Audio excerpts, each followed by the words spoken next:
অনেকদিন পর একটি অভিজ্ঞতা শেয়ার করব। এটি হচ্ছে পোকো X2 একটি ফোন। আর এই ফোনের সমস্যাগুলো কিভাবে কি হয় এবং কি পরীক্ষা করি দেখুন আপনাদের দেখাচ্ছি।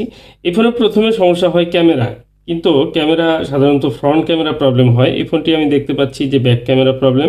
ব্যাক ক্যামেরায় যাওয়া মাত্রই এই ফোনটির কিন্তু ব্ল্যাক স্ক্রিন হয়ে যাচ্ছে এবং কি আমি দেখুন আমি ফ্রন্ট ক্যামেরায় শিফট করব, ফ্রন্ট ক্যামেরায় কিন্তু ঠিকই আসছে। ফ্রন্ট ক্যামেরা আসলেও ব্যাক ক্যামেরা আসে না। ব্যাক ক্যামেরায় যখনই শিফট হয় তখনই কিন্তু এটি স্ক্রিনটা ব্লার হয়ে যায় এবং কি ঘোলা হয়ে থাকে। অনেক সময় দেখা যায় যে আর সফটওয়্যারে কোনো কাজই করে না ক্যামেরা অপশনটি। তো যাই হোক, এই হচ্ছে সমস্যা। আর এই ফোনটির মডেলে আরও কিছু প্রবলেম দেখা দিতে পারে, যেমন টাচ কাজ করছে না, অথবা আপনার একটি সিম পাচ্ছে আর একটা পাচ্ছে না, মেমোরি পাচ্ছে না, অথবা আপনার ফিঙ্গারপ্রিন্ট কাজ করছে না, বা সাউন্ড সিস্টেমে কোনো সমস্যা, সাউন্ড দেখা যায় যে অন্য পাশে কথা শুনে না, অথবা সাউন্ড আটকে আটকে যায় বা খুব সাউন্ডটা কমে যায়, এ ধরনের সমস্যা হতে পারে। তো এই সম্পূর্ণ সমস্যাগুলো কিন্তু সিপিইউ থেকে হয়। তো এই ফোনটি একদম ফ্রেশ কন্ডিশনের ফোন, আর এই ফোনে এর আগে কোনো দিনও সিপিইউর কাজ করা হয়নি।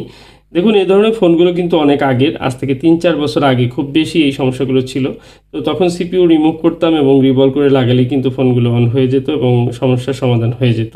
তো এই সমস্যাগুলো এখনও পর্যন্ত যেহেতু আছে, মনে হয় যে এই ফোনগুলো এখনও ভালো চলেছে। অনেক দিন যাবত এই ফোনটি মনে হয় কোনো কাজ করা হয়নি এবং কি ভালোই চলেছে। আর এই সমস্যার সমাধানের আগে ভালো করে হিস্ট্রি নিতে হবে এবং কি সমস্যাটি একটি আর একটির সঙ্গে যুক্ত থাকতে পারে। যেমন ক্যামেরার সমস্যা হতে পারে, ক্যামেরার সাথে টাচের সমস্যা হতে পারে, অথবা সাউন্ডের সমস্যা অ্যাড থাকতে পারে। তো এই এবং কি একটা সিম পাচ্ছে না, অথবা দুটি সিমই পাচ্ছে না, নো সার্ভিস আসছে, এ ধরনের সমস্যা কিন্তু হতে পারে। তো আমরা সিপিইউ রিভলভ করি, সাধারণত এগুলো ডেড রিস্ক ছাড়াই কাজগুলো করা যায় এবং কি আমরা দেখা যায় যে এই ফোনগুলো অসংখ্য ফোন কিন্তু ইতিপূর্বে রিপেয়ার করেছি, অনেক ভিডিও রয়েছে। তো যাই হোক, এই সিপিইউ রিমুভ করে এটি ক্লিন করে তারপর রিভলভ করলে কিন্তু ফোনগুলো কিন্তু প্রবলেম সলভ হয়ে যায়। তো দেখুন আমি সিপিইউটি শিট এখানে দেখুন পরিষ্কার করতে গিয়ে একটি প্র্যাকটিক্যাল জিনিস ঘটে গেল এবং সেটি আপনাদের দেখাচ্ছি। আমার যে শোল্ডারিং আয়রন, সেটির মাথাটি আসলে অনেক পুরনো বা খারাপ হয়ে যাওয়ার কারণে এখানে দেখুন স্ক্র্যাচ লেগে গেল। এটা সাধারণত এই ধরনের হয় না, আগে থেকেই খেয়াল করা হয়, কিন্তু হুট করে আজকে এই শোল্ডারিং আয়রনের মাথাটি খুব খারাপ হয়ে গেছে। মনে হচ্ছে যে এটি চেঞ্জ ছাড়া এখন হবে না। তো এখনই আমি চেঞ্জ করে নেব, কিন্তু তার আগে এখানে যে যতটুকু প্রবলেম হলো সেটি আসলে কতটুকু প্রবলেম এবং সেটি কিভাবে সমাধান করা যায় বা আর যেন এটা সমস্যা না হয় সেইভাবে আমাকে কাজ করতে হবে। আমি সুন্দরভাবে আগে ডিশোল্ডারিং উইক দিয়ে এই জায়গাটি পরিষ্কার করে নেব। সামান্য একটি স্ক্র্যাচের কারণে কিন্তু দেখা যায় যে আইসি ড্যামেজ হয়ে যায় বা ফোন অন হয় না, অনেক সময় সমস্যা হয়ে যায়। তো কাজ করার সময় যদি এ ধরনের সমস্যা হয়, সঙ্গে সঙ্গে আপনি কাজটি বন্ধ করে দিবেন এবং প্রথমে হচ্ছে শোল্ডারিং আয়রনের মাথা চেঞ্জ করতে হবে, পিঠ চেঞ্জ করে নিতে হবে। এবং কি দেখুন আমি টিপ তো চেঞ্জ করবই, এখানে সিপিইউর যে সমস্যাটি হয়েছে সেখানে একটু ইউভি লাগিয়ে দিলাম যেন অন্য কোথাও বলটি সরিয়ে না যায় বা শোল্ডারিং হয়ে না যায়। এবং কি প্রত্যেকটি বল কিন্তু ঠিক রয়েছে, বলে কোনো সমস্যা হয়নি এবং কি আশা করি আইসিটিও কোনো সমস্যা হয়নি। তো অনেক সময় দেখা যায় যে আমাদের শোল্ডারিংয়ের আয়রনের যে টিপস বা মাথায় যে ভিটের মাথায় অনেক সময় এগুলো ধারালো হয়ে যায়, তখন আইসিতে কাজ করার সময় আইসি কিন্তু ক্ষতিগ্রস্ত হতে পারে। এবং এই বিষয়ে সবসময় সতর্ক থেকে কাজ করতে হয়। প্রতিটা মুহূর্ত যদি একটি বার আপনার এরকম স্ক্র্যাচ লাগে, আইসিটি কিন্তু খারাপ হয়ে যেতে পারে।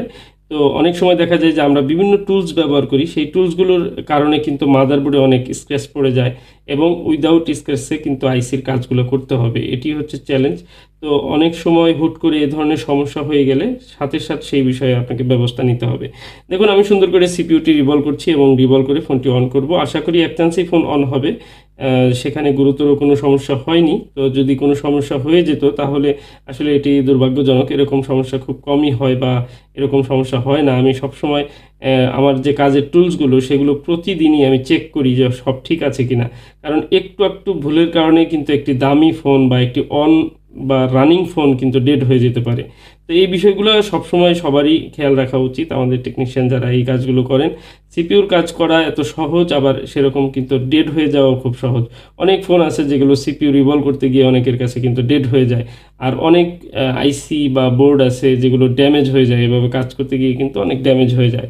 তো ড্যামেজ হলে আমাদের তাৎক্ষণিক সেই বিষয়ে ব্যবস্থা নিতে হবে এবং ড্যামেজটি রিপেয়ার করার চেষ্টা করতে হবে এবং আর যেন কোনো ড্যামেজ না হয় সে বিষয়েও কিন্তু সচেতন হয়ে কাজ করতে হবে। কারণ একটি ভুল কিন্তু অনেক সময় একটি ফোনের জীবনকে কেড়ে নিতে পারে। অনেক সময় সিপিইউর কাজ করতে গিয়ে আমাদের যে হট গানের যে সেটআপ থাকে সেটি চ্যানেল হয়তো হিটটা বাড়ানো রয়েছে বা ইয়ারটা বাড়ানো রয়েছে, হয়তো ইয়ার ঠিক রয়েছে কিন্তু হিট বাড়ানো রয়েছে, আমরা খেয়াল করি না। সিপিইউতে কাজ করতে গেলাম, হুট করে দেখা গেলো সিপিইউটা ঠুস করে ফুটে গেল, তখন কিন্তু সিপিইউটাই বাতিল। তো এই সময় অনেক সময় দেখা যায় যে আমরা যে সমস্ত কাজগুলো করি এগুলো অন্য কেউ ওই জায়গায় বসলে বা একটু কাজ করলে সব এলোমেলো করে রাখে, সেটআপ চেঞ্জ করে রাখে, তখন কিন্তু অনেক সময় অনেক ফোন ডেড হতে পারে।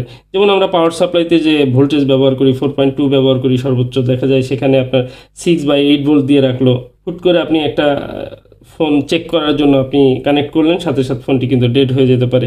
এ ধরনের অনেক ভুল, অনেক কিছুই কিন্তু ঘটতে পারে, যে জন্য আমরা কাজ করার আগে প্রতিদিন সেই টুলসগুলো বা জিনিসগুলো চেক করা উচিত যে সব ঠিকঠাক রয়েছে কিনা।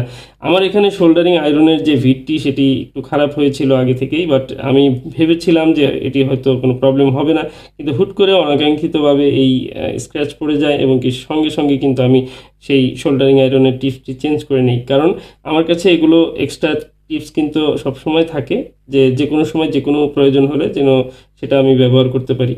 তো যাই হোক, আমার ফোন অন হয়েছে, ভয়ের কোনো কারণ নেই, কারণ সব কিছুই ঠিকঠাকই থাকবে, সেরকম কোনো ড্যামেজ হয়নি। তো ড্যামেজ হতে পারতো, আমি যদি একাধারে কয়েকটি টান দিতাম তাহলে দেখা যাইতো যে এই ড্যামেজের পরিমাণ আরও বেড়ে যেত।